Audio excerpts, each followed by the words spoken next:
Welcome back, ladies and gentlemen, to another episode of the Duke Football Coverage Podcast, brought to you as always by Bull City Coordinators. Check us out on our website, bullcitycoordinators.com, or go to our Twitter account at Duke F Coverage. You can listen to us wherever you get your podcasts. We are on Spotify, Google, Anchor, Apple. I think anywhere you want to listen, you should be able to find us.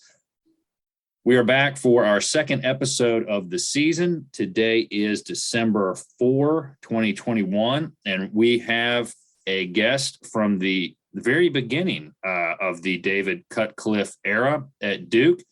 He played offensive line and on the kicking teams during his time there, which I believe was 2009 to 2012. He will correct me on that if I'm mistaken.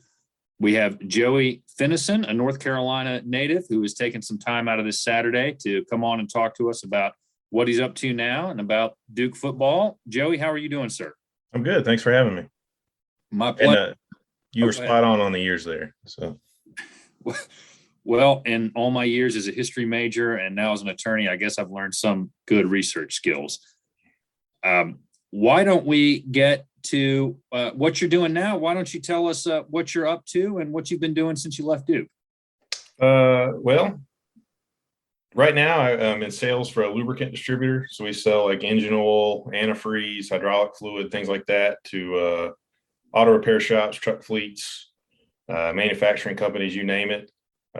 And married now for, gosh, I remember the date. I'm just not good at the math backwards. Do you want me to edit this part out of the podcast so she doesn't hear this and get on you about it? No, she won't listen. I remember our anniversary. I just can't. The math is what's tripping me up. We got married in June of 18. I have a little girl now who's 16 months. Her name's Mackenzie. Tried to get her to a Duke game for her first one this year. Didn't quite work it out, but planning on doing that. But other than just being, 9 to 5 in the job and being a dad, that's all about It's about all I'm up to these days. Lived in Durham for 5, almost 6 years after I graduated, and then moved back to the Greensboro area, which is where I grew up. So that's where we are now.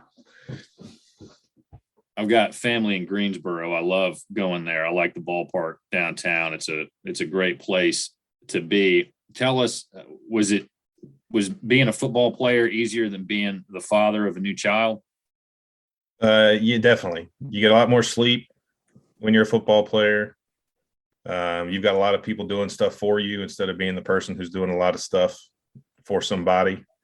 I still keep in contact with a lot of my former teammates, and they sent along their well wishes and stuff. And I told one of them that I never thought I'd be more tired than that first training camp and just mentally and physically exhausted. But then I had a kid for a week and that changed things. So now I look back fondly and can remember thinking, in hindsight, training camp's not all that bad. There's nothing like a dose of perspective to make the past a little bit easier to tolerate. Mm-hmm. Tell us a little bit about when you started playing football and then lead us into how you got to Duke.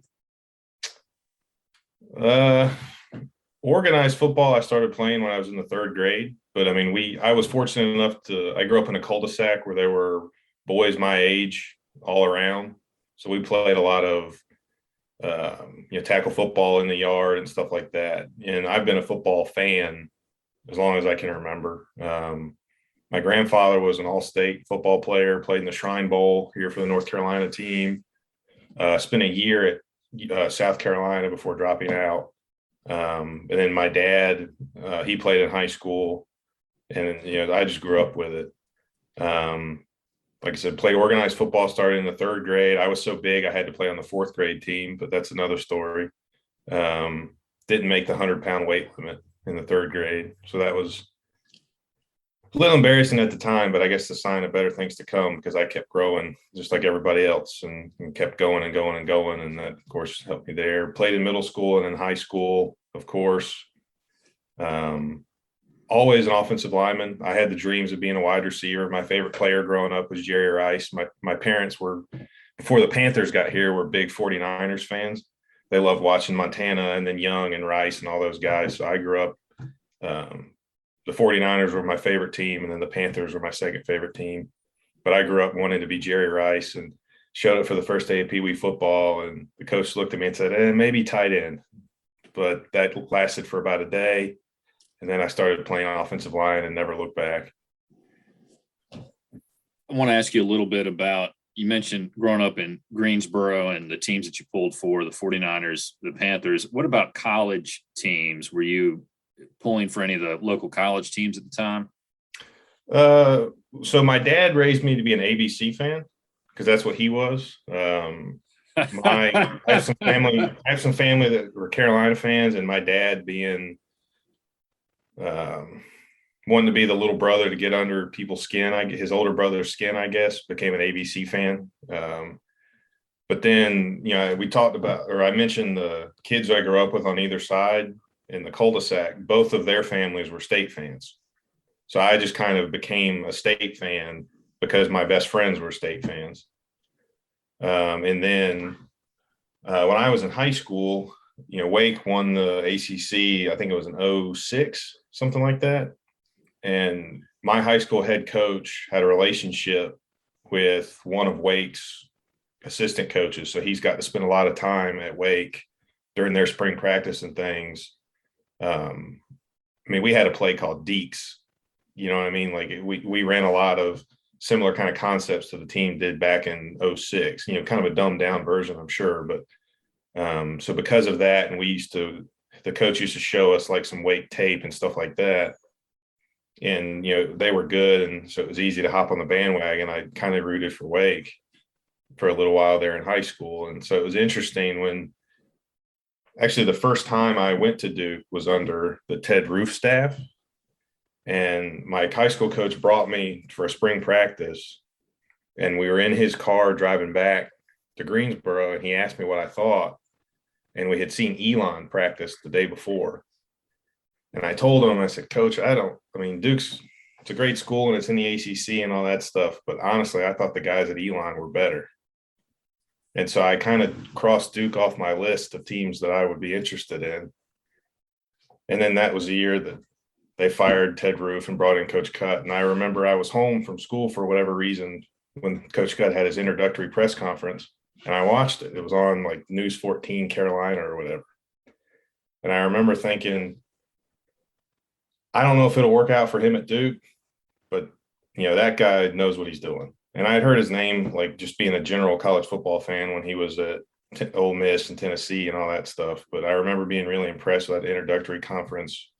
The coach who recruited me was Jim Collins. He's actually from Greensboro, spent some time at Page High School, where he was a coach there. And he actually had met in passing my high school coach. And so that was really how it all started, where I left all my Wolfpack and Wake Forest gear behind and switched over to blue. But actually the first time Coach Collins visited me at school, I could see him down the hallway talking to my head coach.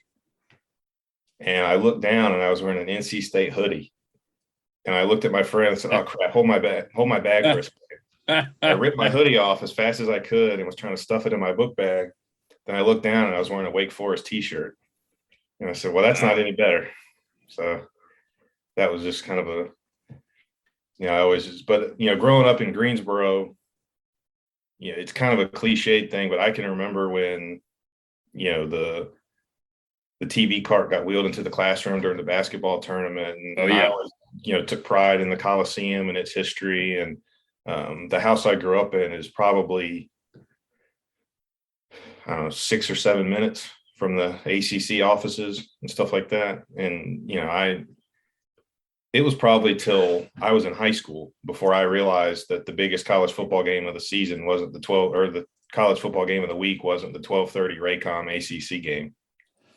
I wasted a lot of afternoons watching, Georgia Tech, Maryland, and Clemson, Virginia, and stuff like that, and not realizing that, Lee Corso was putting his hats on ABC, on CBS or ESPN and all that stuff. I was dyed in the wool ACC all the way. So that's, some of my earliest memories of football were other than watching football or watching that ACC Raycom game and I didn't know who Lee Corso was, but I could tell you about Mike Hogwood and stuff like that. That was how I grew up with the sport. Right. I had a similar experience growing up. My dad and I would always watch those games as long as the Blue Devils were on. Of course, this was in the immediate post Spurrier aftermath when the winless season started kicking in. They were pretty rough for me growing up. But you mentioned Coach Collins was visiting you. Was that Jim Collins? Yeah, he was the. You mentioned Spurrier. He was at Duke when Spurrier was there. In fact, the first meeting of my first season, I may have the year wrong, but it would have been an anniversary season for the team that won or tied the ACC. And he walked into the locker room in a big team meeting and he unfurled this old sweatshirt that said ACC champs. And he had a speech about that being the goal and, getting our mind toward that goal and stuff like that. But he followed Spurrier to Florida, then I think to the Washington football team after that. And then I don't think he ever went to South Carolina. I'm not sure where he was before he came to Duke, but he had a lot of good stories about Spurrier in Florida and stuff like that. And just with the connection, I found out while I was at Duke that if Spurrier ever had a coach's poll vote, that Duke always got a number 25 vote in his poll the first week of the season, just as a hat tip for him, them being the first place to offer him a head job. And so I've never really met Coach Spurrier, but I've always been a fan just because of that. Some of the funny stories I've heard and things like that. Can you tell us a little bit about what the recruitment process is like, how it works? The closest I ever got to it was, I remember in my high school, we had a really highly rated offensive lineman who went to play at Georgia. And then there were coaches from Clemson, from USC who would show up to come meet with them. And that's really about all I ever got exposed to it. So any insight you could give us as fans would be appreciated. I'm sure it's a lot different now because, I graduated high school in 2009, so social media wasn't as big of a deal. And I don't think at the time I could have even been contacted. I don't know if Twitter was a thing back then, but if so, I'm not sure how that would have worked. But most of the recruiting I got was through mail. So I would get letters from schools either at my house or they would just mail them to my high school. And basically what happened, about once a week, I'd get a stack of letters from my coach who would go, he went to his mailbox in the teacher's lounge and there would be a bunch of mail with my name on it and other of my teammates' names on it. He'd sift it out and hand it to us before practice some days.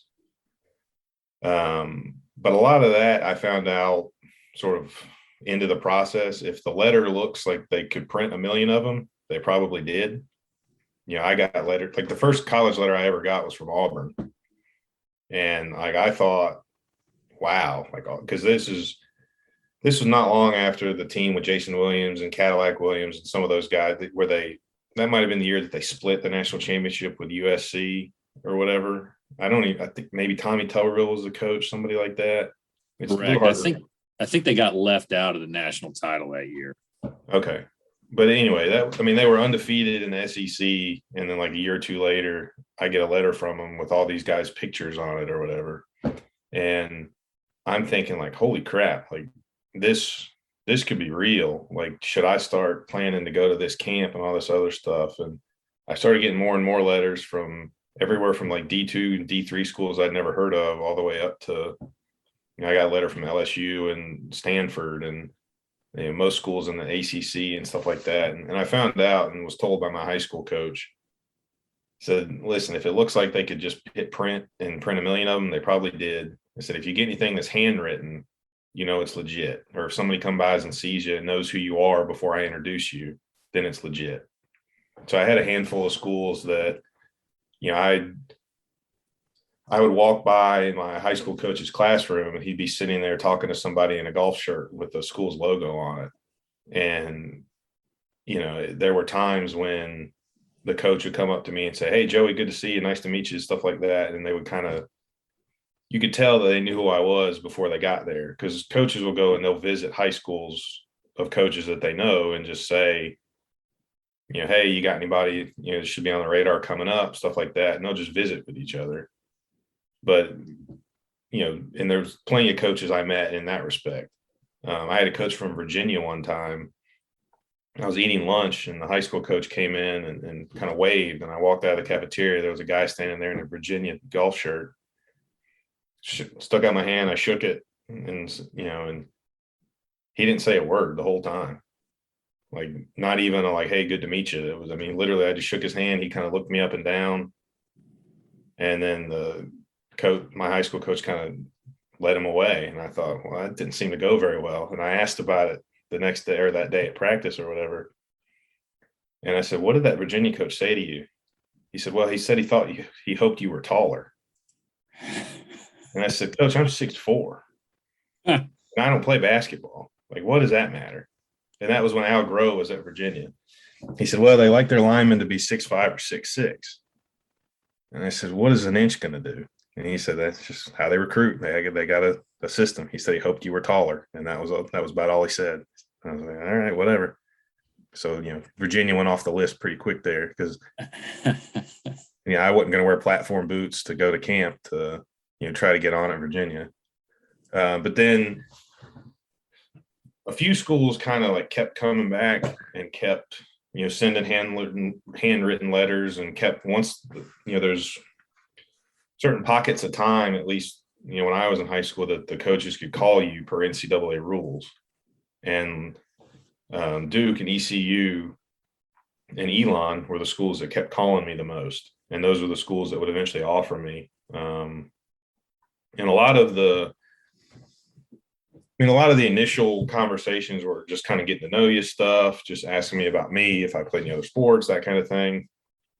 And then they all wanted to see me in their camps. They have these big camps every summer. So I went to all the camps, and the 3 offers I got all came almost immediately following the camps. So it was just a chance for them to, I guess, see me in person, get to know me a little bit. Duke did a campus tour during their camp, and Coach Collins kind of came up to me. We were standing out front of the chapel, and the week before I had gone to ECU and come back with an offer. And he kind of came up to me and kind of elbowed me a little bit and said, I heard you had a good week last week down in Greenville. I said, yeah, it went pretty well.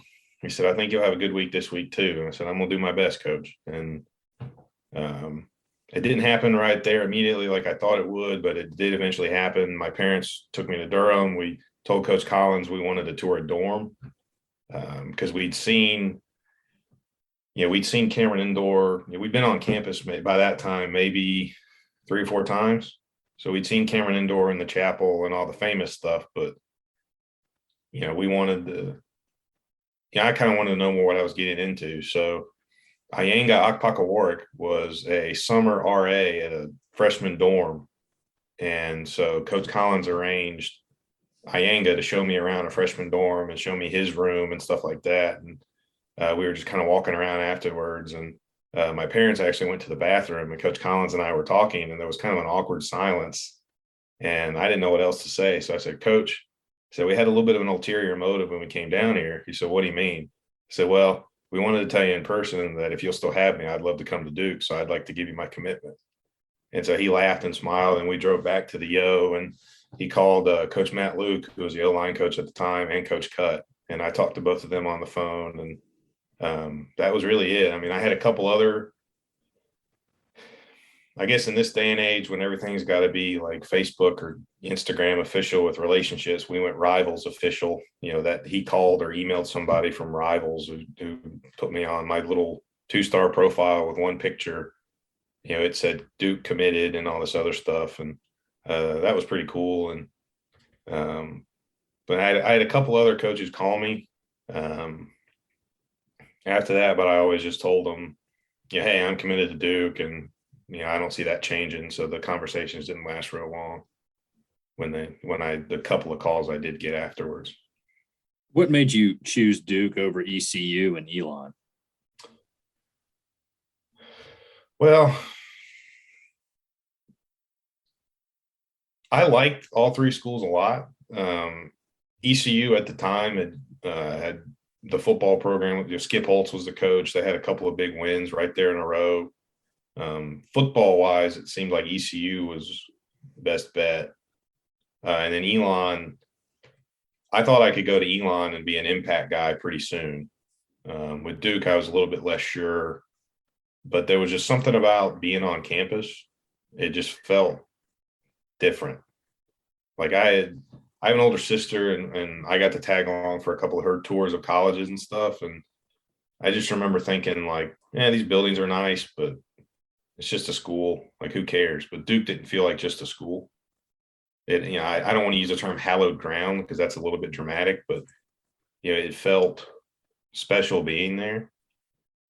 And I got that same kind of special feeling when I was there the time when I met Ted Roof and his staff.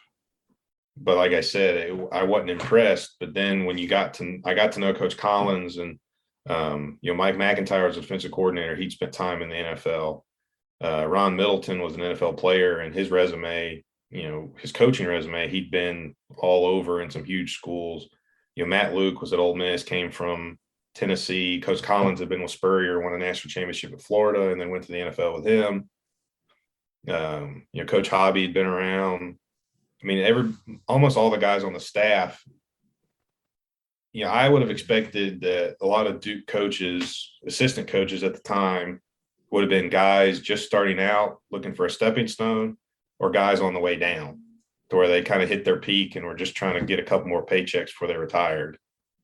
And these coaches felt like they were all in and they were legit. It wasn't stepping stone type jobs. It was, hey, we're for real. We buy into what Coach Cut's selling and we're here to do it. And so that the combination of me feeling like the program and the coaching staff were putting their money where their mouth was, and they were there to win, not just there to be there and cash checks, and just the atmosphere of just being on campus at Duke. And to be honest with you, that feeling of being on campus never really went away.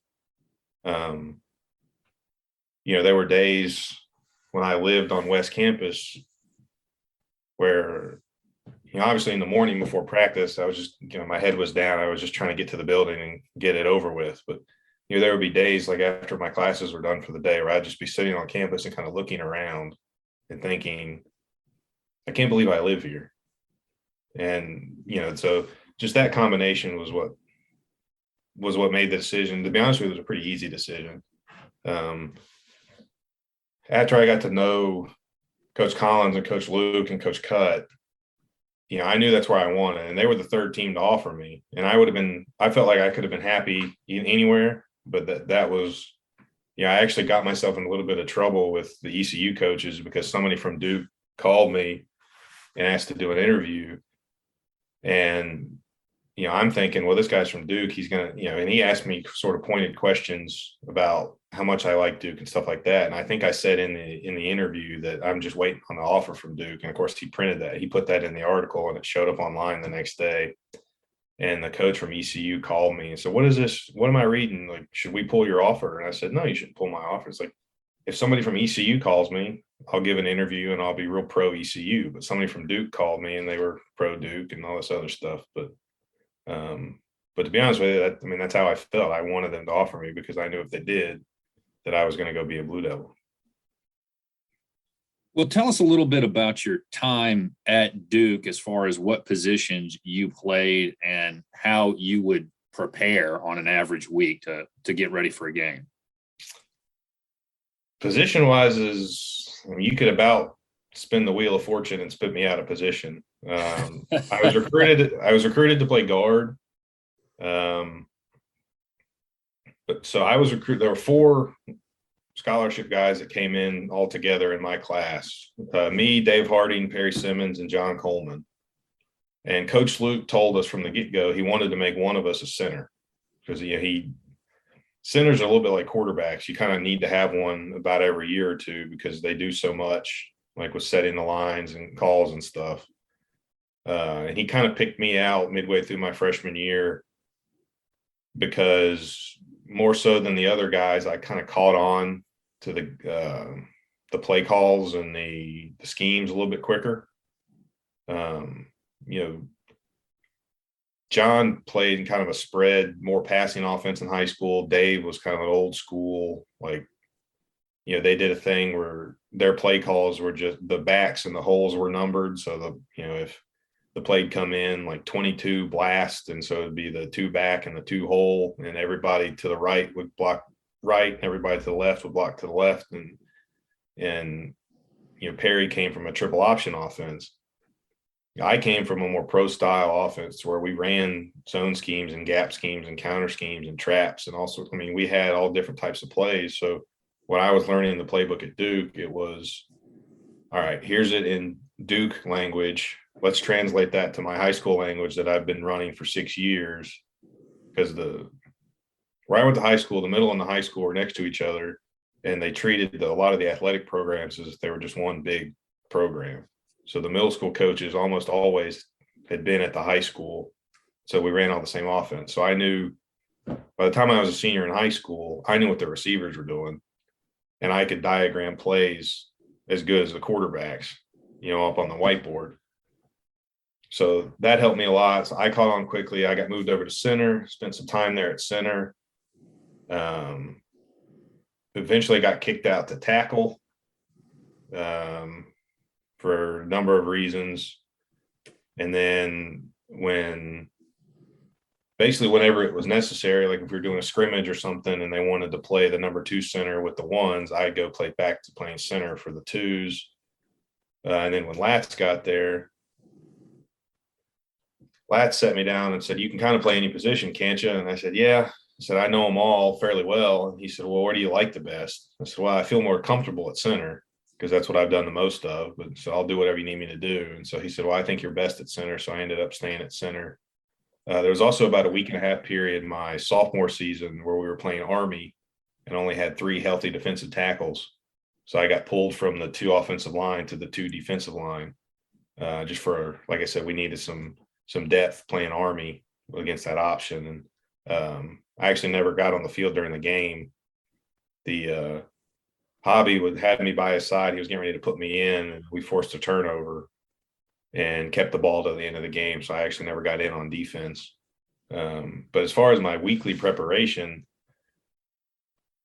most guys, if they just play one position, they hear what is going on around them, because, the guard needs to know what the tackle and the center are doing. But if they don't know all the details, it's not that big of a deal. They just need to know how it affects them if they're combo blocking and such.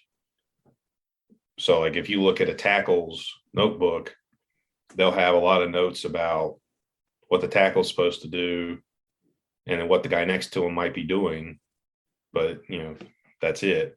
My notebook, I knew what all five guys were doing on every play. So my preparation during a week, at least when I was on the 2 deep, was I felt like I had to know what everybody was doing on every play. So that, like, preparation wise, my preparation, like, some guys watch, like, a lot of our tackles would watch a lot of tape on the defensive ends. They wanted to see, what their favorite pass rush moves were, if they had a tell. Like, for instance, some guys, if you watch, if they go out of a 3-point stance, the hand that they put down, it's like if they put their left hand down, they almost always slant left. If they put their right hand down, they'll slant right. It's not something they do on purpose. It's just, it's a tell. So those guys will watch that type stuff. When I game plan and watch tape and stuff, I was more worried about what I was doing, and I just felt like I'd have to just react if I got into what the other guy was doing.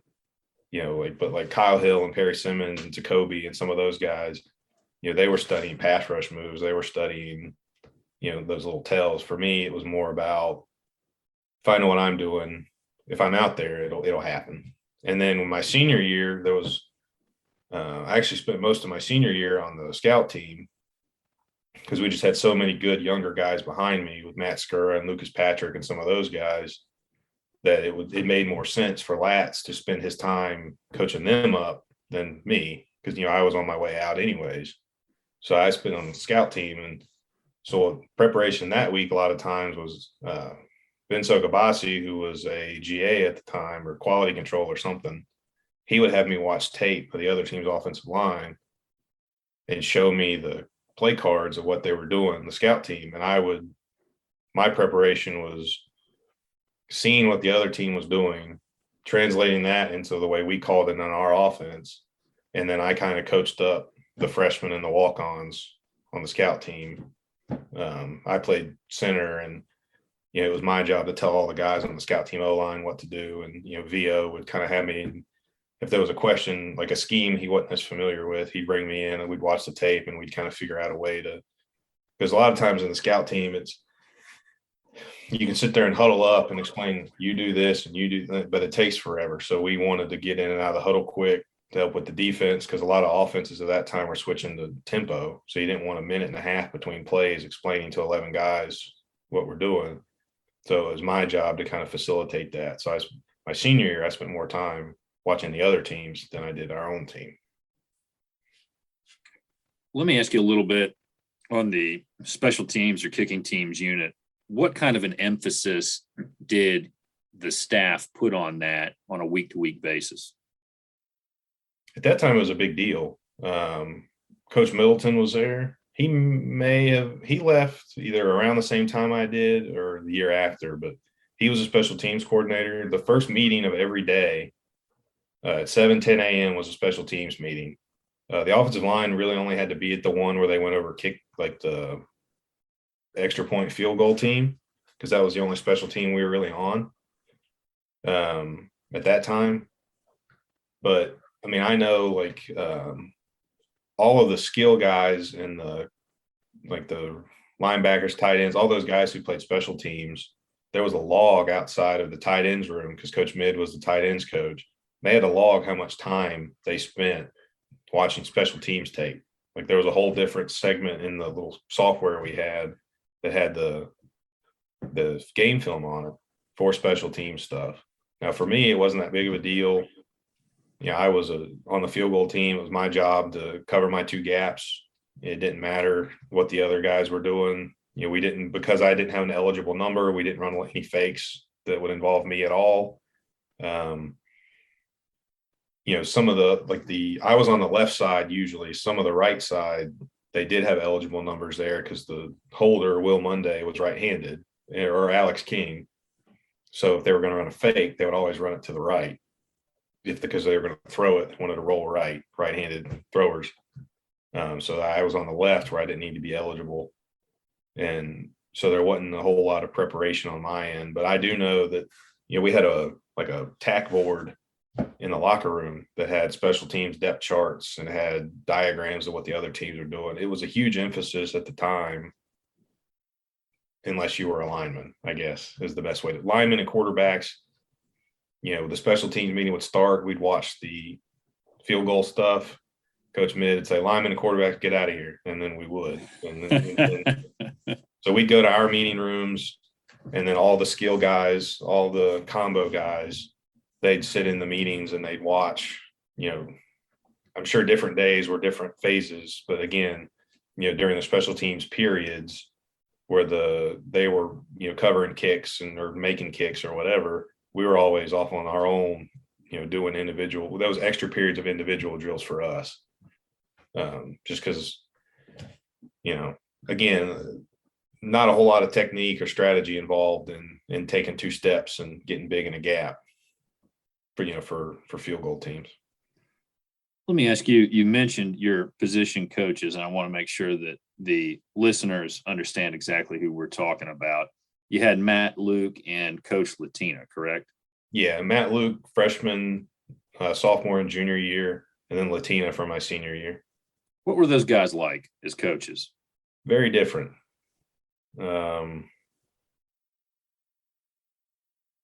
Coach Luke he's more nervous by nature, I guess. Like he always looked like on Friday nights before games, he looked like he was having to pound like half a thing at Tums just to get through the evening. I mean, he just looked scared out of his mind, worried about every little detail.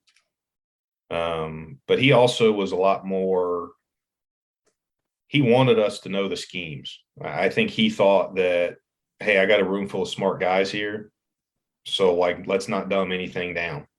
So he spent a lot of time with us going over like minutia in the play calls and even sometimes why we were calling plays. Latz was very different in that his focus was more on our mentality. He wanted, I mean, he obviously would have been mad at us if we screwed up and had a lot of mental errors, but his thing was, I mean, he said the word mentality probably 15 times a day in meetings in the practice field. That was his word, you know, and so it was kind of one of those things that, and he also like, he would sit there in his meeting, like in like the Friday night meetings before the game where Coach Luke looked like he was developing an ulcer.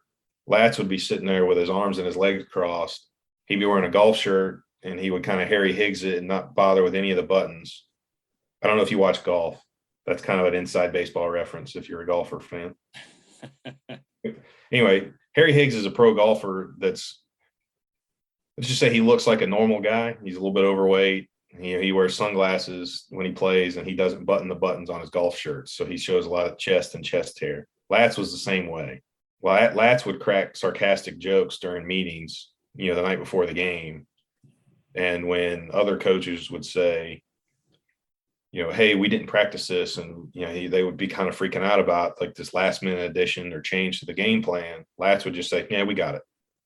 And so, but they came from, I don't remember exactly, but I think Latz came to Ole Miss as Coach Luke was leaving. So they knew each other and a lot of the terminology and stuff was identical. There was a couple little tweaks to the way we did things. But the biggest thing, Coach Luke seemed to want to have us more prepared mentally, and that's what he kind of worried about.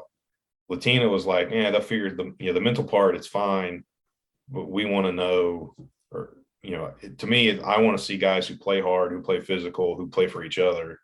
And that was a big change. And it's funny, like if you were to ask me which one I liked better, I'd absolutely say Latina without a second thought, even though he was the one that if we made mistakes during practice, we'd have to be punished with. You ever heard of lame dogs and all the guys you've interviewed for Duke football? I've not heard that, but I am familiar with having to run a lot of suicides if it's something similar to that. No, a lame dog is a bear crawl, but you have to have one leg in the air. Wow.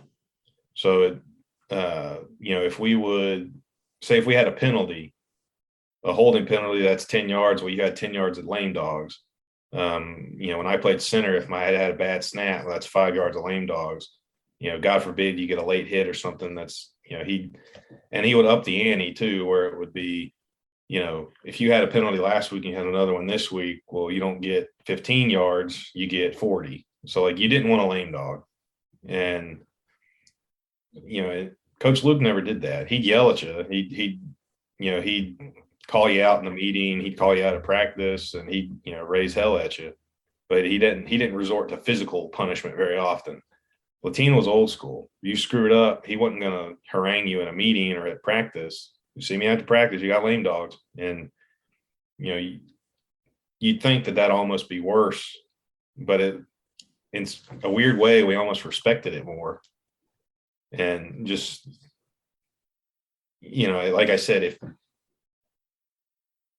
if for some reason I needed to call one of those two guys and ask him for a favor, I don't think Matt Luke would answer his phone, but I think Latina would do everything he could to help me out. And, that's just a whole different sort of perspective and the way they did things. But I don't think it's a coincidence that when Latina got there, the bowl game started happening because we started being able to run the football. And it wasn't the scheme didn't change, but the mentality changed. And I don't think it hurts that if you look at those teams that went to bowl games, you've got a lot of linemen who either played a bunch in the ACC, guys like Dave Harding and Perry Simmons, Brian Moore. But you also had a lot of guys who made money playing football afterwards. Laken Tomlinson, Matt Skura, Lucas Patrick, Jacoby Cofield, bounced around some of the NFL and played in the CFL. But all those guys played under Latina, at least, if not all, in part for their careers. And I think if you look at if you were to look at a bar graph of wins, I don't think it's a coincidence that the peak of the wins was also the time when Latina was there, just because of the way his mentality and the way we did things, not from a scheme point of view, but from a between the years point of view, changed the way we're able to run the ball. You are not the first person I have had on to say a lot of good things about Coach Latina. You mentioned Jacoby Cofield, who's now at ECU as a grad assistant. He spoke very, very highly of Coach Latina. Some of the defensive guys that I've spoken with have also said very, very good things about Coach Latina. And of course, you probably see all the fan comments on Twitter, myself included, at one point or another, talking about how great it would be if he'd come back. But you talked about the bowl season in 2012 and then the streak that Duke went on after that. I want to ask you a little bit about that. You came in 2009. You guys missed a bowl by one game, I think. You all were 5-7, but you had been on some very successful teams in high school. What was there a transition process for you going from being at a winning program to being at a rebuilding and renovating style of a program? There was, but so, I mean, we mentioned a little bit about like my high school program earlier. I went to Ragsdale High School. It's in Jamestown, but it's right there in between Greensboro and High Point. For those of you familiar with that part of North Carolina. We actually had my sophomore year, my first year on varsity, we went 5-6. And I mean, you'd have thought that, hell had frozen over, because the high school coach, after his 11th season, he had 110 wins at Ragsdale. So obviously that's 10 wins a season. In high school, you only play 10 or 11 games in your regular season. So it was commonplace for us to win almost all our games in the regular season and then to at least win a playoff game. So there was this – it was weird at first to lose more than we won. And like everybody else on the team, you take it personal. Like I can remember the first game of my high school or my college career was the time we lost to Richmond, the first time. And I can remember the first game for my parents too, right? So they didn't know what the deal was. I wasn't on the travel roster, so I showed up for the Devil Walk. I rode the bus over from East Campus. No, my parents picked me and John Coleman up, drove us over to West Campus, dropped us off. And then my parents after the game just went home. They didn't know that they could stick around, that there was a place for parents to come meet us and, say hey or go out to dinner or whatever. They just game ended and they left with everybody else. And so I had to walk through campus and take a bus back to my dorm. And I'm sitting there in the dorm and there's some girl sitting a couple seats away from me on her phone saying, yeah, I just left the football game. Yeah, I don't know. We lost some Richmond. I don't know. I think we suck at football. And she didn't see me, or I was sitting down and she didn't realize who I was. But I stared daggers at her and she realized it. And that was different and it hurt. And like I said, everybody in that building took it personal. Didn't mean things changed, obviously. But so it was tough for me in that sense. And in some ways that was tough to make the transition. But to be honest with you, in my first year or two, the biggest transition for me was going from being the biggest, baddest kid on your team to being one of the worst kids on your team, like that. Like that's to me the biggest transition in that first year and a half.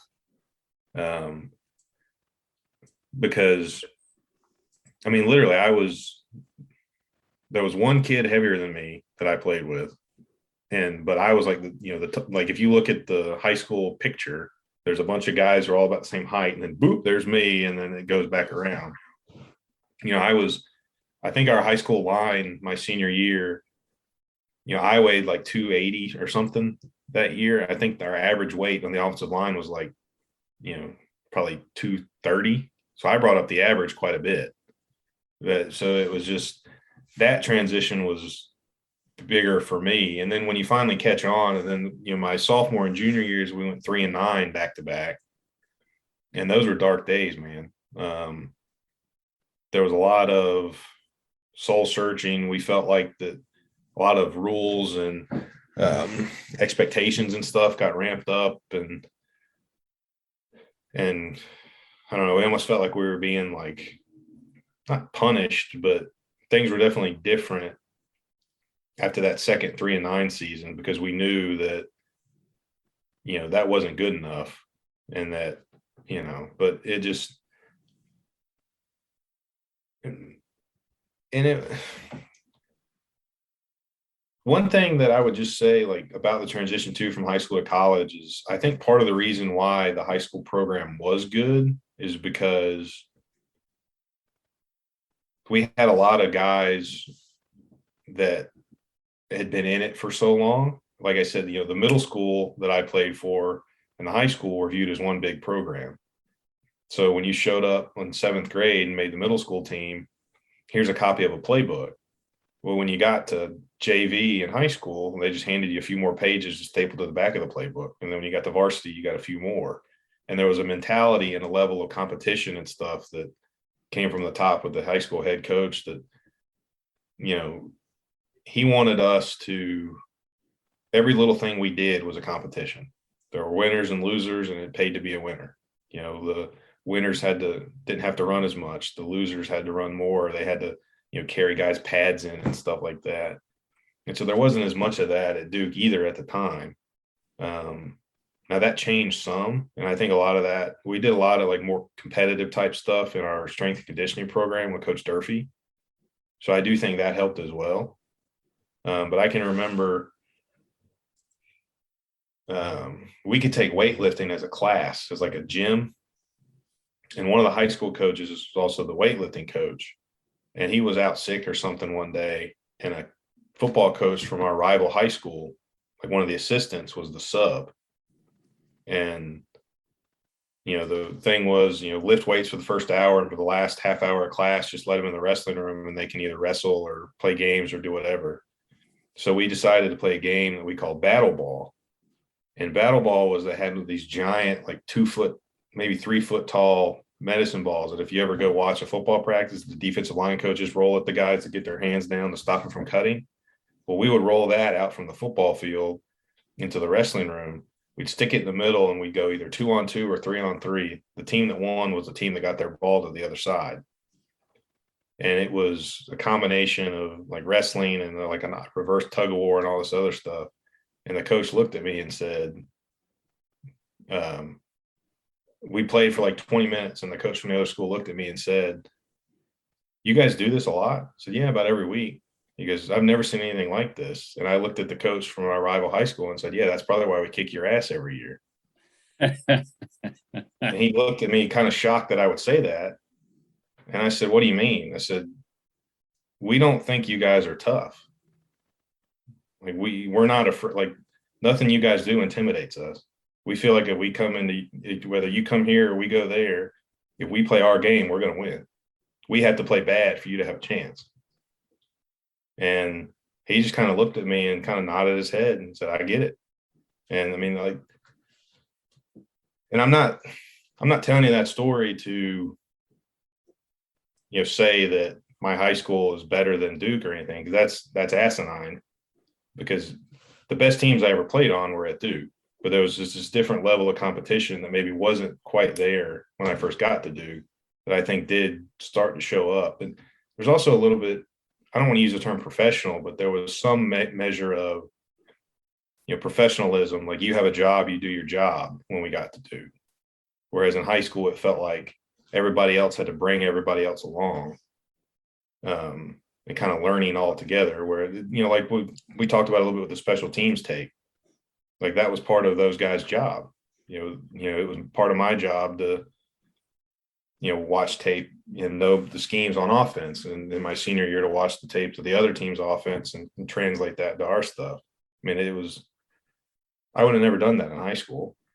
You know, I'd have just showed up for practice. Coach would have called the same plays. I'd have run them the same way, and that'd have been that. But, you know, it was just, that was the biggest difference really between the two. And then, like I said, just the going from being the guy to just being a guy in a group of guys. Like that's a bigger transition, I think, going from high school to college for most players. I think part of what you're getting at too is the mindset that you all had to build at Duke about winning. To go back to the point that you made about what it looked like under Coach Roof when you first went there, and I remember those years very well. The mindset was losing and losing a lot of games, and it takes time to overturn that. And you guys had a lot of players who made a lot of big plays and really, really changed the expectations there. I mean, guys like Ross Cockrell, Brandon Cannett. I mean, this is just on offense. You know, you've got Desmond Scott, Braxton Deaver, David Reeves, Snead, Thompson, Renfrey, Anthony Boone. I mean, can you talk a little bit about the kind of mindset you guys had coming into the 2012 season and what it was like when you started winning games and got bowl eligible? Coming into the season, there was a definite difference in feeling of maybe not probably desperation. I mean, it was one of those things where we had to do it. I mean, it wasn't, we just come off back-to-back 3-win seasons. You know, I still hear guys talk about that as the dark times, like guys I still talk with. And it was one of those things where we came into that year and it was just, the mentality was we had to do it. We had to find a way. You know, something had to be different.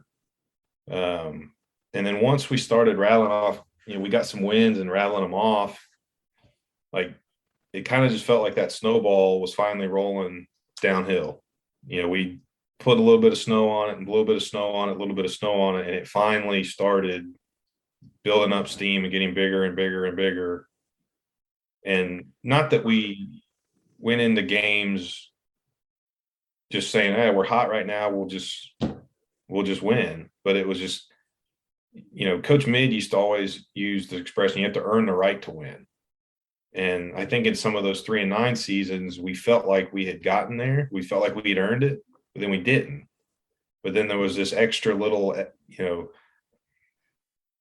there's extra little stuff that we had to start doing in practice or on our own that really put us over the top to earn the right to win. And obviously that, of course, culminated against UNC when Jamison caught the slant from Renfrey in the end zone and all hell broke loose. And, you know, I was hoarse after that game for 2 years. I didn't play a snap.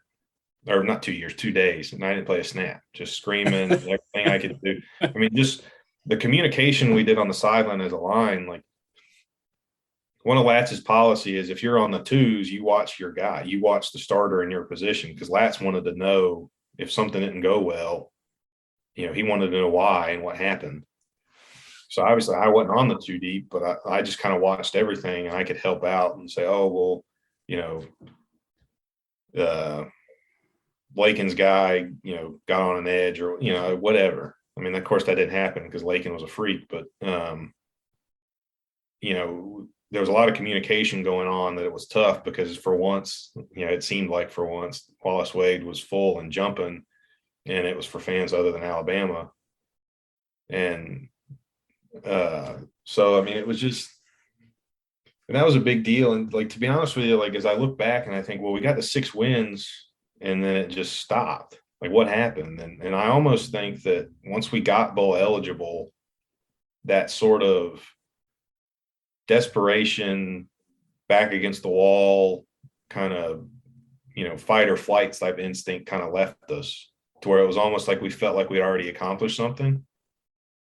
And, you know, when we finally got the victory bell and we got to paint it and they sent it off to be painted professionally, that was put in a spot right near our locker room, and anybody that could get into the building could come by just at their leisure and ring the bell.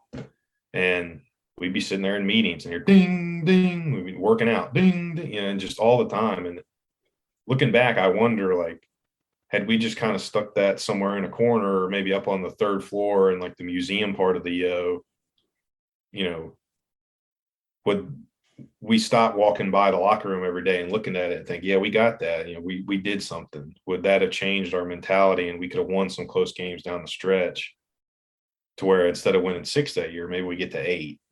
and maybe we don't lose to Cincinnati in that bowl game and stuff like that. It's just, I think like most people, like you look back and you reminisce and you second guess stuff. But that there was a different difference in the feeling of the team before that 2012 season. And you listed off a lot of guys who had big parts in that. And I mean, it's just a different, I don't know what any of those guys' star ratings were. None of that's really all that important. But like those guys were just football players, and they, like Brandon Cannett, he could play quarterback, but he was also a pretty good running back, and he was a pretty good H-back, and he could probably play tight end, and he was probably athletic enough to play receiver if he had to. I mean, he's just a football player. Boone, I don't pay attention to like record books and stuff, but I'm sure he's up there in the record for wins, and that's what matters. Like he just won football games. He found ways to win. He had something about him that he could do that. Some of the guys that I'm more familiar with, like, Perry Simmons, for instance, he wasn't a really highly rated prospect, but he started like 50 games in a row. And had he not tore his ACL in the ACC championship game, would either broken or tied the record at the time, which I'm sure has been broken by like 12 guys from Clemson. But like for most starts, Dave Harding came in pretty highly rated. He was a Under Armour All-American, and he wore his little Under Armour American, shirts and stuff just to kind of mess with us sometimes. But he and he had his little Under Armour logo on the back of his box Chevy car and all this other stuff. But like, there's just something about Dave. Like he wasn't all that strong. He wasn't all that fast. He wasn't like, there's nothing you could say that he did spectacularly well from a physical standpoint, but he could just play football. And, I think that, we had a collection of those guys. We had the right thing going mentality wise in 2012, besides the hiccup that I think might've happened there after we got to bowl eligibility. And I think a lot of that springboarded, because even though we lost some guys that graduated with me, there were guys behind them ready to step up. And, Jeremy Cash, because at the time he transferred, had to sit out a year. Jeremy Cash was a backup scout team. We hated him, or the guys that played on offense hated Jeremy Cash that year because he played scout team. He kicked people's asses in scout team all year. But then he comes off, he's now eligible to play, and look at the career he had to set all these records, was an all ACC or whatever he ended up getting. We lost Walt Canty, who was a good player and a good dude, but we had Jeremy Cash to replace him. And, Jeremy had been at Ohio State and all this other stuff. But, I think that the sort of almost back against the wall desperation type feeling of 2012 sort of springboarded stuff in, and winning and losing are kind of, they kind of beget each other, right? Like wins beget wins and losses beget losses. It's not hard to get on a losing streak. If you let one game go, it's not hard to keep letting them happen. And that happened to us my sophomore and junior years, and we went 3-9. We felt like we were real close a lot of times, but we couldn't make the play we needed to. We couldn't make the stop or make the score when we needed to. Then the next week we got in the same positions and the same things kept happening. But for whatever reason, it changed just enough in 2012. And I think, the only thing you could attribute it to is,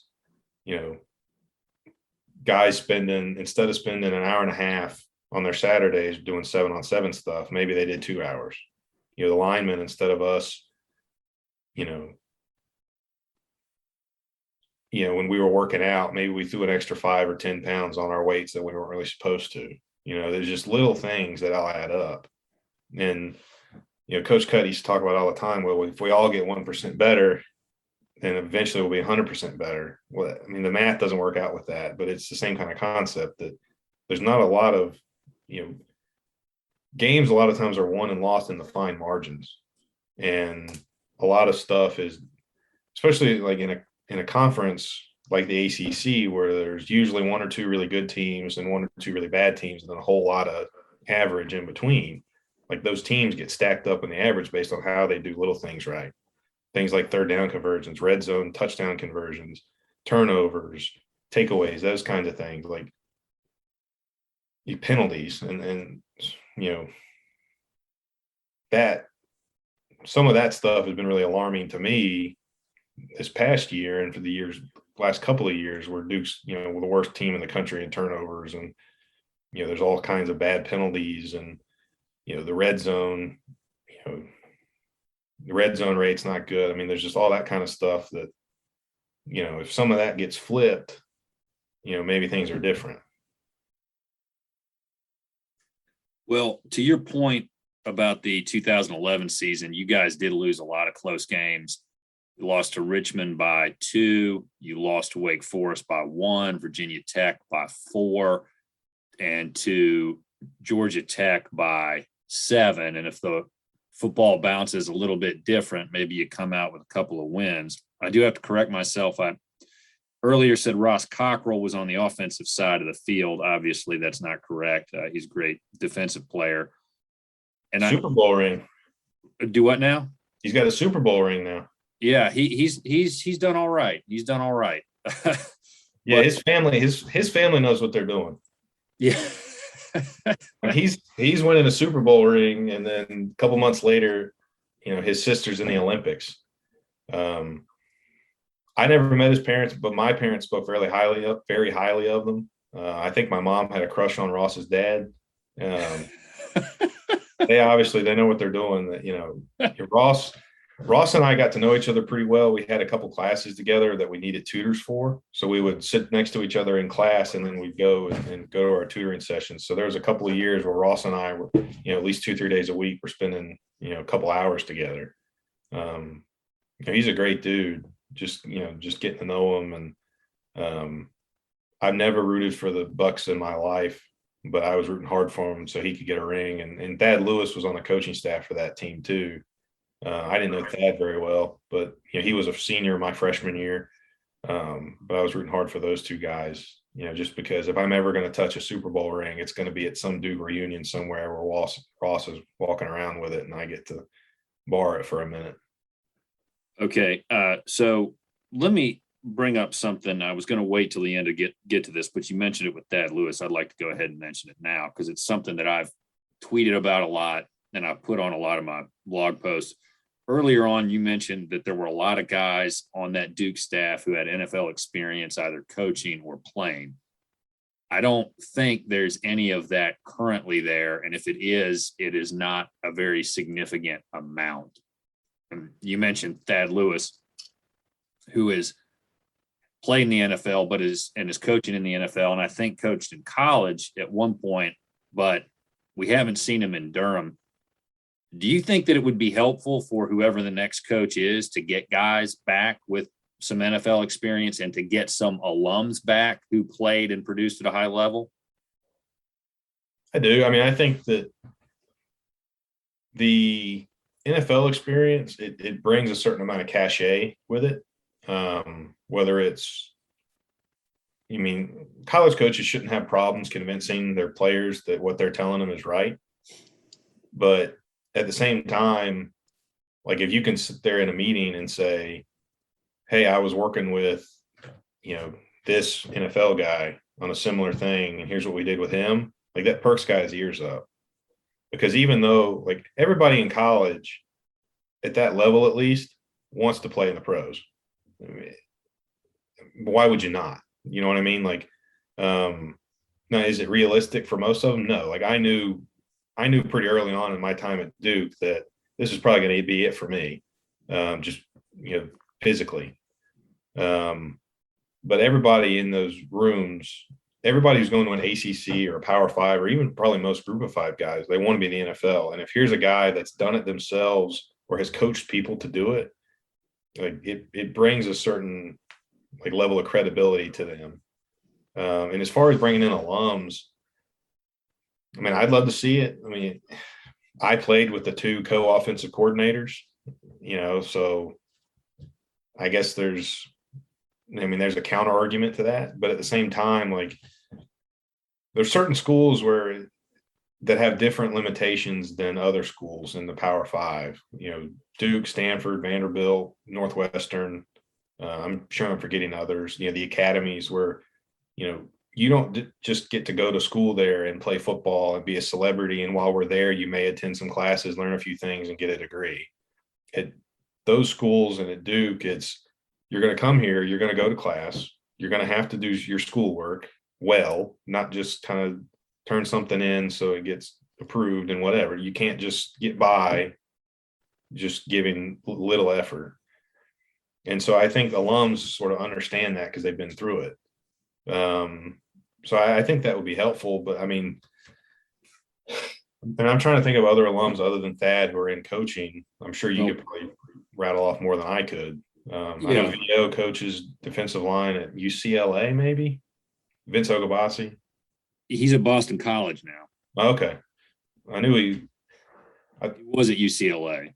Yeah, I mean, coaching is such a transient job, especially until you get really high up. It's hard to keep up with where people are. Right. And what I was referring to was particularly getting guys who played at Duke and played at the highest level at Duke on the staff. Yeah. I don't want to say anything critical of anybody, but I think the guy who was calling the plays, again, no knock on him. I'm sure he's a nice guy, but I think he may not have been the best choice for that position. I mean, like, just, you're not an employee of the university or the program or anything, are you? No. Okay. I mean, just call a spade a spade. He was in over his head. I mean, honestly, like, I think, in my opinion, and this is an obviously biased opinion because I played for him, I had a hell of a lot of respect for him, but since Kurt Roper left to take that job at Florida, like, I'd contend the offense has devolved. One of the things I liked about Duke when just from a schematics point, even beyond all the stuff we talked about earlier with me thinking the coaching staff was as good as anybody, me thinking just going to school there would be a once in a lifetime experience. Like, they ran an offense that,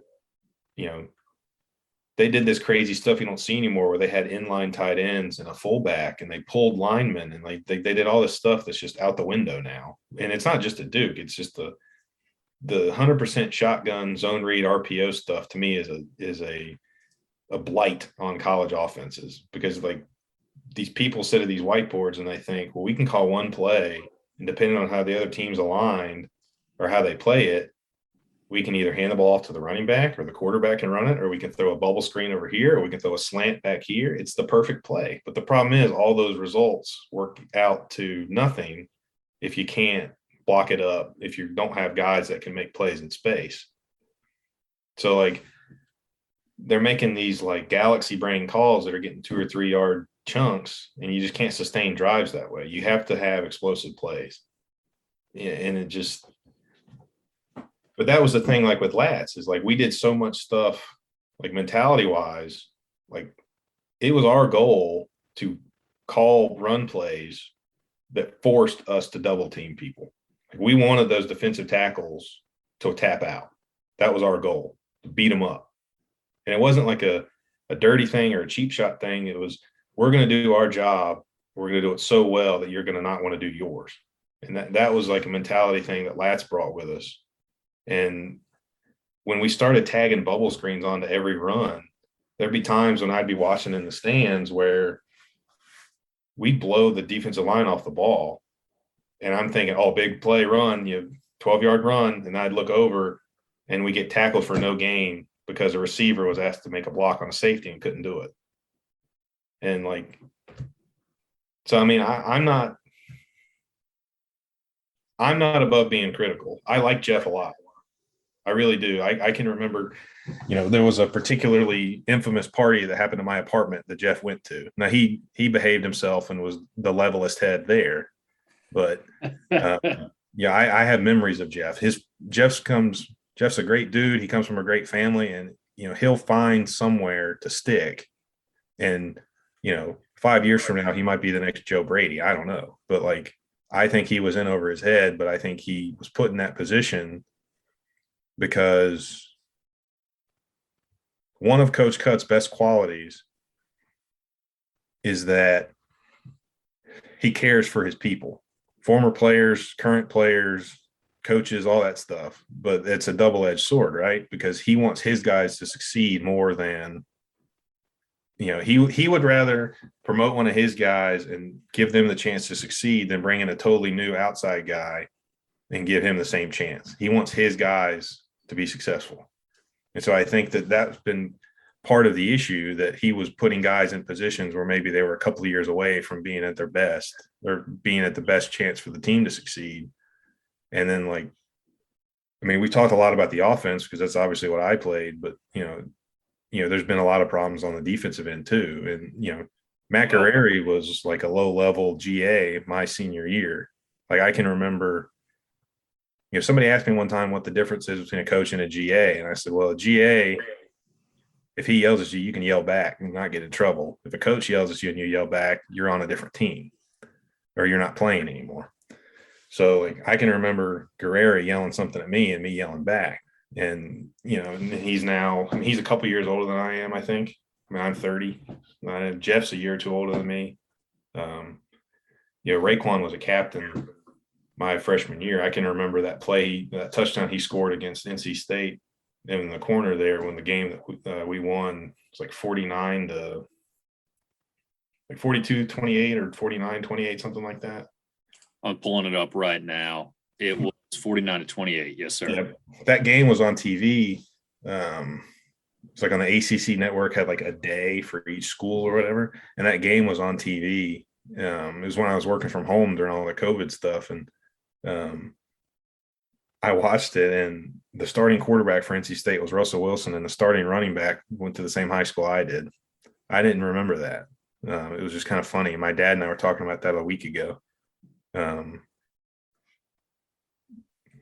Well, to your, you fairly pointed out that I needed to be a little bit more accurate in what I was trying to convey about my thoughts on the coaching staff.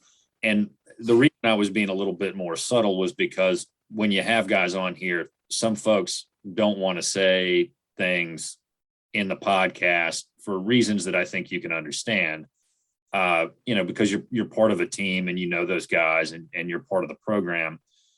But I'll go ahead and match with what you say. Jeff Ferris was the complete wrong guy to be calling the plays. And I think promoting just based on loyalty and just this being my guy was the completely wrong thing to do. I mean, everybody had figured out the Duke offense because it had been pretty much the same since either 2012 or if not earlier. And if you give the defensive coordinator enough time, he's going to adapt and figure it out. And the highlight of that, the worst example of that, or best example, whichever one you want to use, was the jump pass in 2019. I didn't know it was coming, but call a time when timeout was called, the offense is in one formation. The offense comes back on the field in the exact same formation. I started saying to Tim, who I was watching the game with, whoa, wait, what are we doing? They called a timeout. Why are we in? Oh my God. I saw it coming. Not that exact play, but I knew the play hadn't changed and I knew the other team had figured it out. And I run the jump pass against the Jay Bateman coach defense before. Exactly. When he was the defensive coordinator at Army. Yeah. My thing about jump passes and play calling in general, play calling is not about tricking the other guy. It's not about coming up with something that the other team can't defend. It's about calling plays that puts your guys in the best position to be successful. Because ultimately, it's not the best coaches, the best teams aren't the smartest with the thickest playbooks. It's who executes and who can do a better job. So if you can only call 4 or 5 plays, you better be really, really good at them. But at the same time, if you've got 40 or 50 plays and they're trick, I can't stand trick plays. I can't stand fake punts. Ask anybody that I played with about my thoughts on fake punts. I've rambled and ranted on it for years. If you want to go for it on 4th down, love it. Be aggressive. Try to win. But put the guys you recruited to play offense on the field to let them play offense. Don't recruit the guy you recruited to kick and ask him to throw, or the defensive tackle and ask him to be a running back. And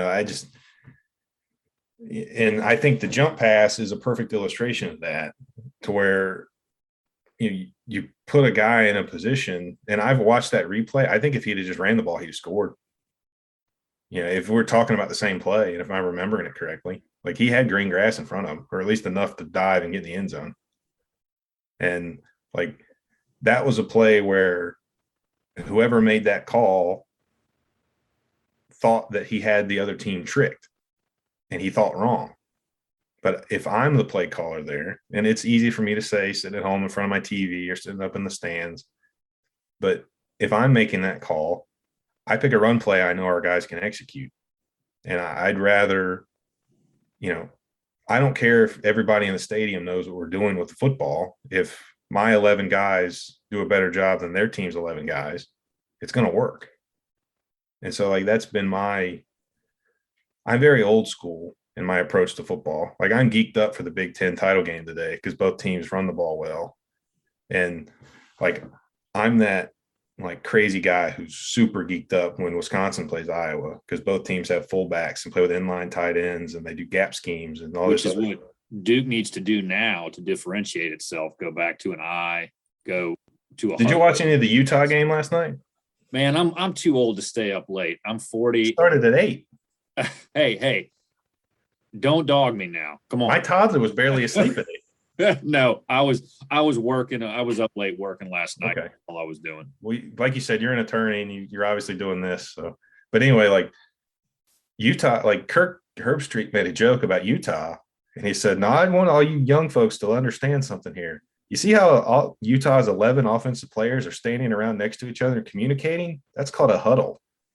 And what they're going to do is they're going to break the line. And see that guy there? That's a tight end. And this one here, a fullback." I mean, he was making a joke, but like it illustrated a point to where, like, like I said earlier, I'm not a fan of RPO football. That's not even going into the debate about how it takes advantage of the way a rule is called and not a rule itself. But anyway, like the 100% shotgun stuff, if you want to be like, certain play types have advantages under center and certain play types have advantages in the shotgun, but you can run them both from either, except zone read being the only exception. You cannot run the zone read under center because the quarterback can't read with his back turned. But I'd love to see Duke do some more under center run game and short game passing stuff, especially in early downs, because it helps set up play action pass.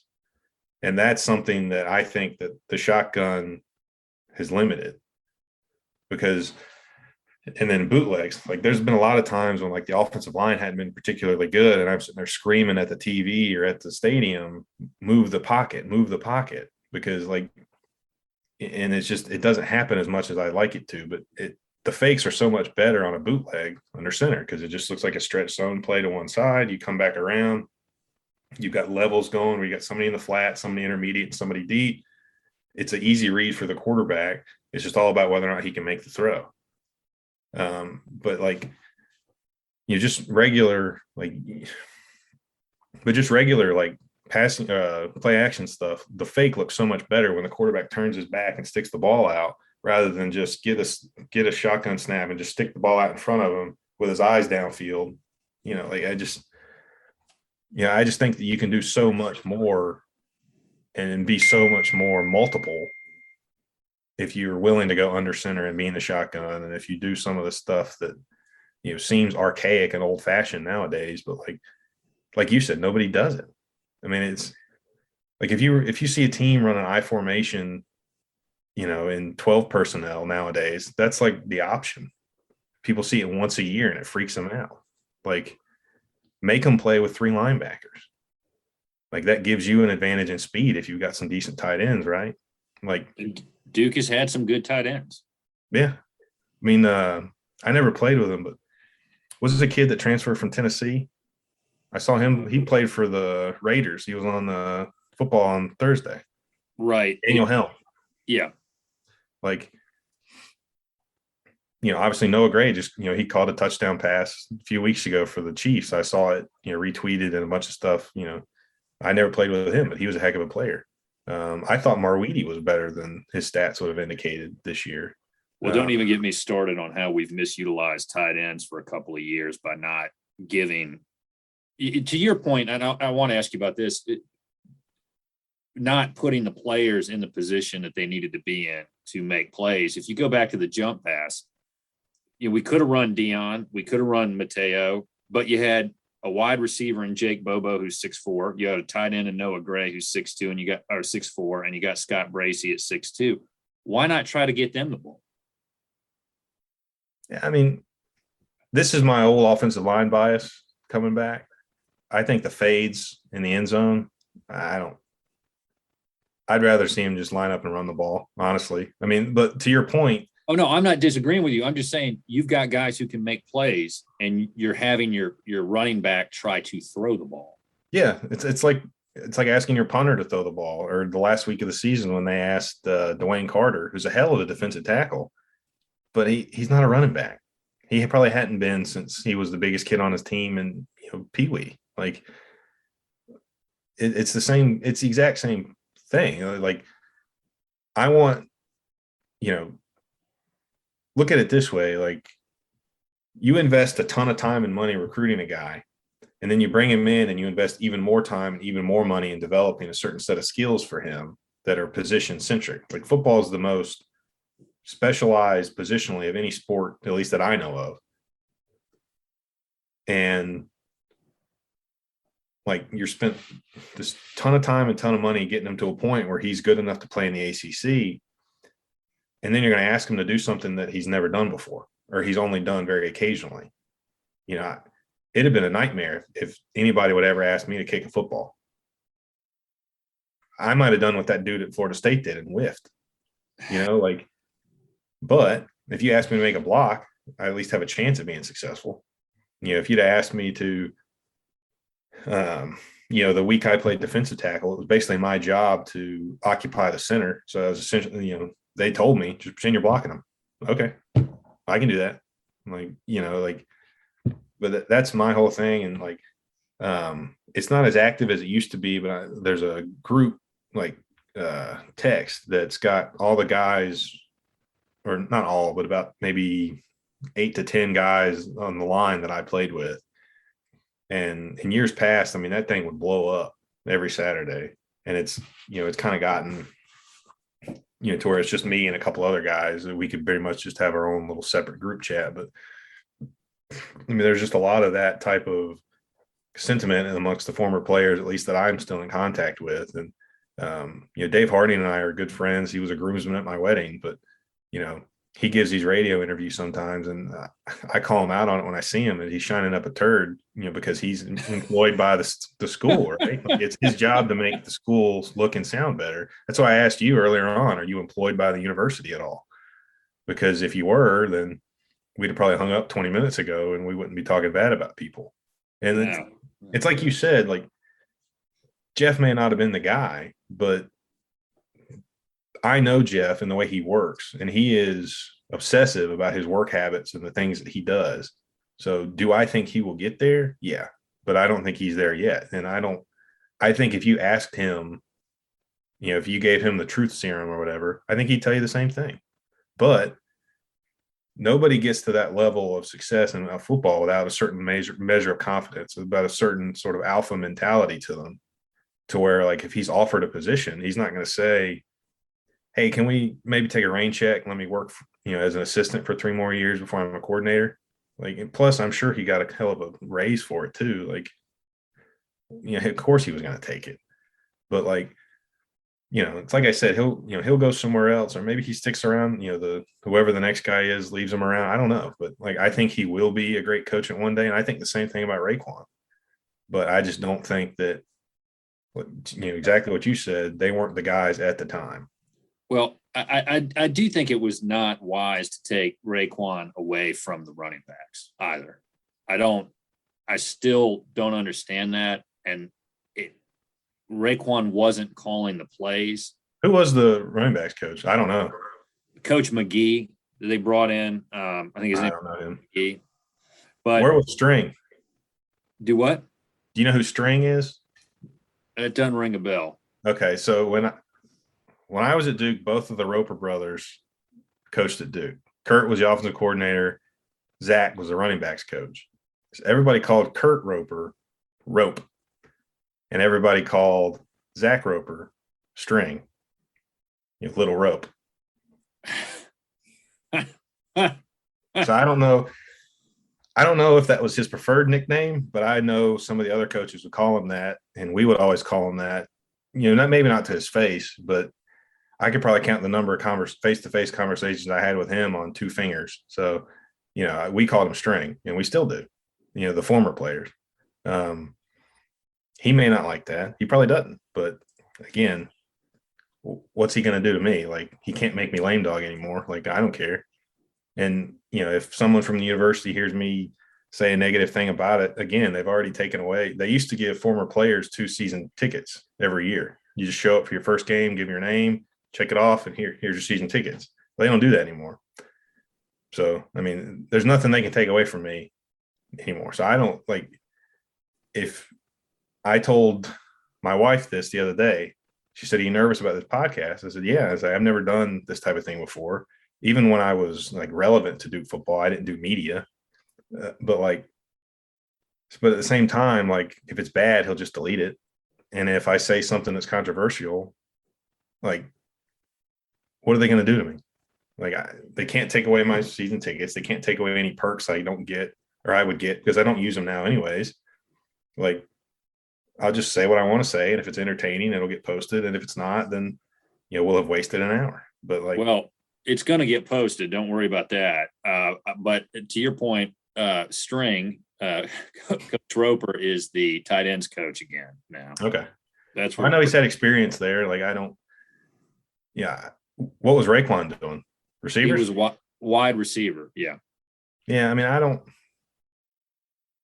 that doesn't make a ton of sense to me either, but I also don't know anything about the background of this other guy, the new coach that was only there for a year, assumedly.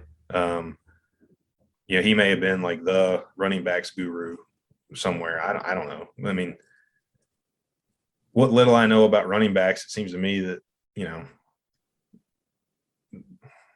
I don't know. I don't want to say anything to insult running backs, but, there's less schematically, I think, but, Matt Lubick was a wide receivers coach at Duke during some good years, and he never coached anything with defense before. I mean, you can make the case that if he can understand coverages, he can understand how to beat them. But again, I think there's a lot of. Oh, go ahead. Well, I'm just trying to think of the right word. I mean, there's a lot of flexibility, I think, in what positions certain guys coach. I mean, it certainly makes more sense where if you played there and had success there, and you could be a guy that, Raekwon can go to a guy, a receiver or a running back prospect and say, "Hey, I can show you how to be successful at Duke because I've done it." But Jeff Ferris played safety. And with his first year of coaching, he sat right behind me in the offensive line room because he wanted to learn about football as much as possible, and he thought Latz was the guy to do that with. He spent most of his senior season of actually playing in the quarterback's room, learning from Kurt Roper. Right. It was because he was a walk-on, so he was mostly on the scout team and playing some special teams. So he'd go to a special teams meeting, and then when the quarterbacks got asked to leave, he'd get up and leave, and he'd go watch, and learn offensive football from Coach Roper because he knew a lot of defensive football from playing in it for so long. He was also high school teammates of a buddy of mine named Connor Irwin, and apparently he was a heck of a running back when he needed to be. So I guess he has to have some offensive experience, just not from a coaching point of view. Right. And I want to ask to go back to what we were talking about with Coach Cut being loyal. I want to get your thoughts on how we should look back and remember the Cutcliffe era. But one of the things that I think Coach Cut struggled with that led to his downfall at Duke, and using that term is probably, I'll just say the end of his time at Duke. I don't think that he held his guys accountable the way that they needed to be accountable. If you look at how bad the defense was, just how many yards per game, how many points they gave up, and you've still got the same co-defensive coordinator situation that clearly had not been working from about midway through 2019 on to the end. There was just no accountability there.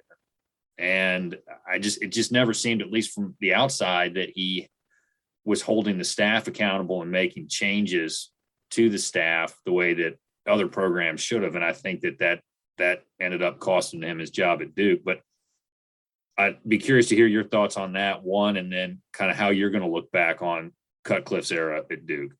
Well, I agree with you there. I think his thing was he trusted his guys implicitly and completely.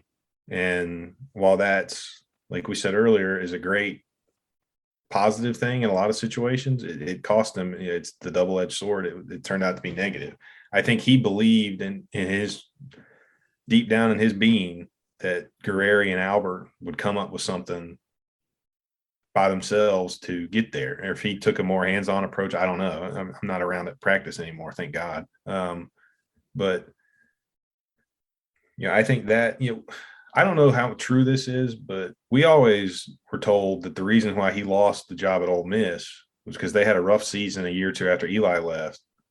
The Ole Miss boosters and fans were calling for somebody to get fired. The AD approached Cut and said, "Hey, we got to let somebody go. We think your coordinators need to go." And he said, "No, I trust my coordinators." And he refused to fire them. Pressure, kept mounting, and he lost his job. That was, I don't know if that's how much truth there is to that or not, but that was always what we were, the players, that was always what we were led to believe or told or whatever. And I think this is a similar kind of situation, except you don't have as much groundswell of negative support, if that, to use that contradiction, there's not as much, football is not a front burner issue at Duke like it is at Ole Miss. And so I think that there's less, first of all, there's just less Duke football fans than there are Ole Miss football fans in other schools. But then there's less, most of them are just, my dad said a few months ago when they started rattling off losses and I was starting to get mad about it, my dad said something about like, well, just think, 15 years ago or 20 years ago, how happy we'd have been to have 3 wins in a season at Duke. And I told him, I said, that's the exact wrong mentality to have. I agree. Because like, if you have expectations of, well, at least we won't be the worst team in football. If you slightly miss expectations, you're going to be the worst team in football. And we were pretty close to that. And I'm not knocking any of those players because I know they play through a lot of injuries and they got a lot going on in their life. I'm not anybody who listens to this, I'm not knocking those players, but this was one of the worst Duke football teams I have ever seen in my entire fandom of Duke football.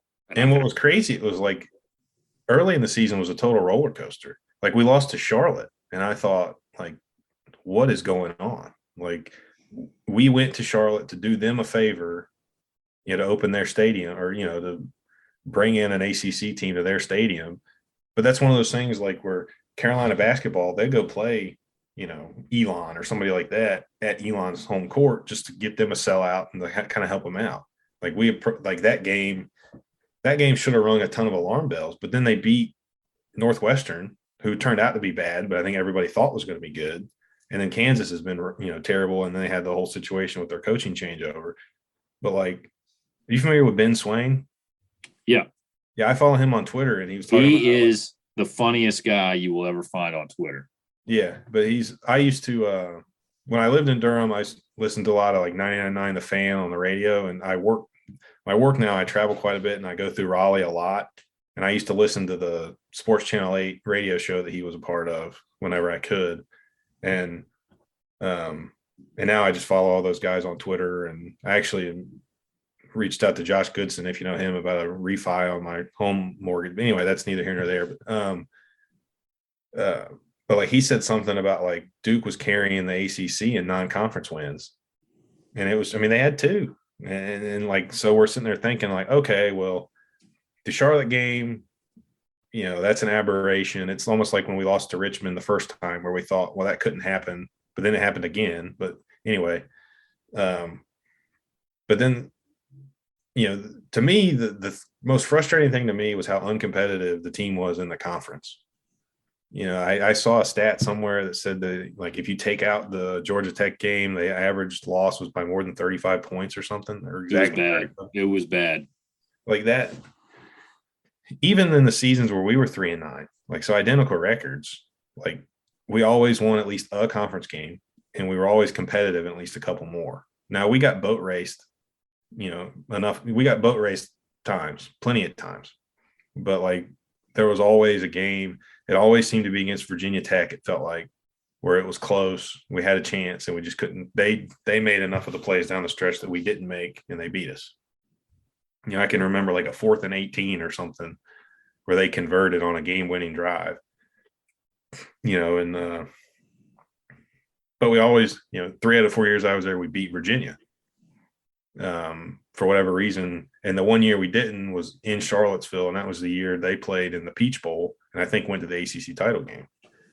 But for whatever reason, we could beat Virginia, and we usually scare one of the other teams, Georgia Tech or somebody.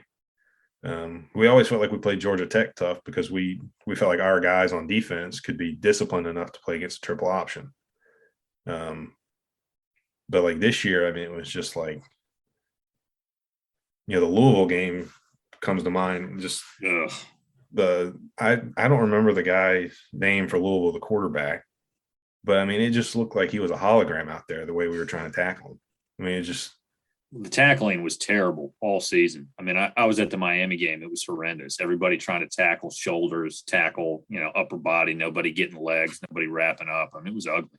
Yeah. I mean, that's another thing. Like, just, I'm not at practice, but I'm sure they practiced that. Like, I don't know how you couldn't, but I mean, it's I don't know. I've heard people more old school than me talk about how like the way practices are regulated and they're trying to take hits off guys due to safety concerns, that a lot of that blocking and tackling fundamentals has kind of gone out the window. And there might be some truth to that. I don't know. I don't ever want to be that, old man, stay off of my lawn kind of guy. Or actually the first year or two that I was out and we got the season tickets, there was like an alumni box before they redid the stadium, kind of in the bowl, and we'd sit up there. But there were always these guys who were like, in their 50s and 60s and stuff, who'd sit there and complain about how much better football was at their age. And and how much tougher it was and all this other stuff. And I got so tired of hearing it, I stopped sitting there. So I don't want to be that guy, but it's just like, you're right. I mean, I don't know. Like you said, I never want to criticize players because I've been in their shoes and I know it's not as easy as all the people on TV and in the stands like to think it is. And plus two, these coaches get paid a lot of money. And part of that is because it's not the easiest thing in the world to be them. And, there is so much fragility in their job security and stuff like that. So, I mean, but to get back to like the earlier question, how I'll remember the Cutcliffe era, like to me, it'll if you were to just say the name David Cutcliffe to me, the first things that come to my mind are some of the, like, just how great of a man he was or is. No, he's not dead. How great of a man he is, how much I learned from him. Just, I mean, football, obviously, but just, if I'm a good man, it's my parents, first of all, and then, he's in that group right behind them, and so I'll remember the good times. I'll remember, Jameson catching that pass in the end zone to beat UNC. I'll remember sitting in a hotel room screaming my head off when they should have beat Johnny Football in the Peach Bowl. And I mean, I'll remember my sister and I were at my grandmother's house watching the Pinstripe Bowl where Indiana missed that kick that almost looked like they made it. And I'll remember the good parts for sure. And I'll remember, we didn't have a lot of one-on-one personal moments with each other, but there were times when he would just come up and talk to me after practice, or I got called into his office a couple times just to chat. And I'll remember that type of stuff. There's not many athletic or coaching careers that end well, period. Even if you just played in middle school or high school,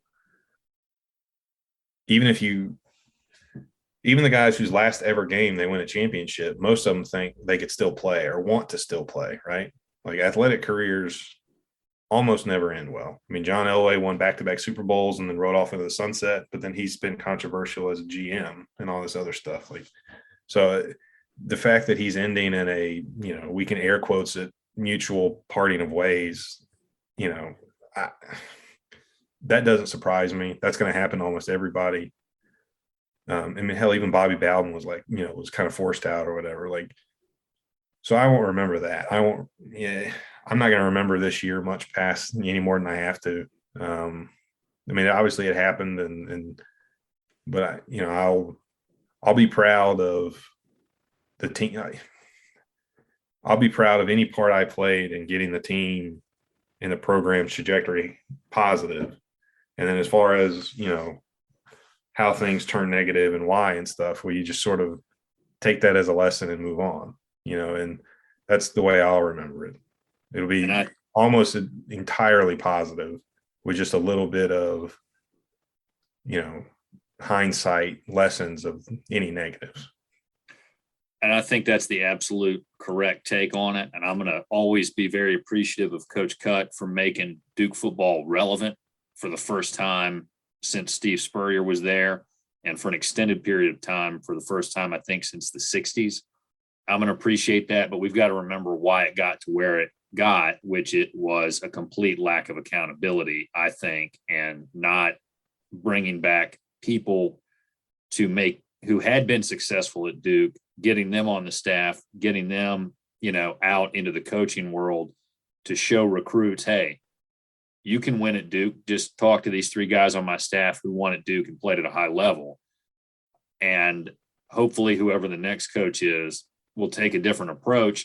But Joey, we've been at it for, we're getting close to 2 hours now. Is there anything else you want to say about your time at Duke? I mean, I really appreciate you coming on this Saturday. This has been a great conversation. I've enjoyed the heck out of it. Is there anything else you'd like to say? No, I mean, I had nothing planned or prepared to say. This is your ship. I was going to let you captain it, and any questions you could ask me, I'd answer them, as to the best of my ability, right, wrong, or indifferent. This is a totally new kind of experience for me. I've never even listened to a podcast before. Of course, I'll listen to this one. I'll just put it on repeat, so it gets a lot of listens and likes and stuff. And I get a penny every time you listen to it, so I appreciate that. Well, if I have to leave my iPad on mute and just run it all night, I'll do it. No, I appreciate that. All right. Next time you talk to Dave Harden, tell him that I sent him a DM on Twitter that he never replied to, and I'm waiting for him to come on here and chat. Well, you'd be a way down the line for the people that have reached out to Dave Harding that he hasn't replied to. He is notorious. If you text Dave, it better not be urgent, because he'll get to it when he gets to it. And he's a great guy, but he's busy, and he and his wife like to travel, and I mean, he's just, like I said, he was one of my groomsmen. But if I didn't ask him in person to do that, I was worried he was going to show up at the wedding and not have his tux rented yet. You know what I mean? Like, and well, there's one exception. If you text Dave about playing golf, he'll usually text you back. So that's kind of become the only way we see each other anymore. Former players and stuff, is we've all kind of independently picked up golf, and none of us are any good, but we have a lot of fun, and we reminisce about the old days. And, I guess we are approaching my worst nightmare, and we're starting to turn into those guys that complain about the new days and think we did it better than everybody else. But that's a lot more fun to do, on the golf course, or at a bar or something somewhere. But if I talk to Dave, I'll send him your way. Thank you. I appreciate that. And thank you for coming on. And ladies and gentlemen, continue to follow us at our website, bullcitycoordinators.com. Follow us on Twitter at Duke FB Coverage. Listen to us wherever you get your podcasts. We have some more guests lined up going into January, and I think we've got one scheduled for February, and this is an evolving process. So we're hoping that season 2 will continue to be productive, and that we get a new coach soon, and that we start 2022 winning some football games. Go Duke.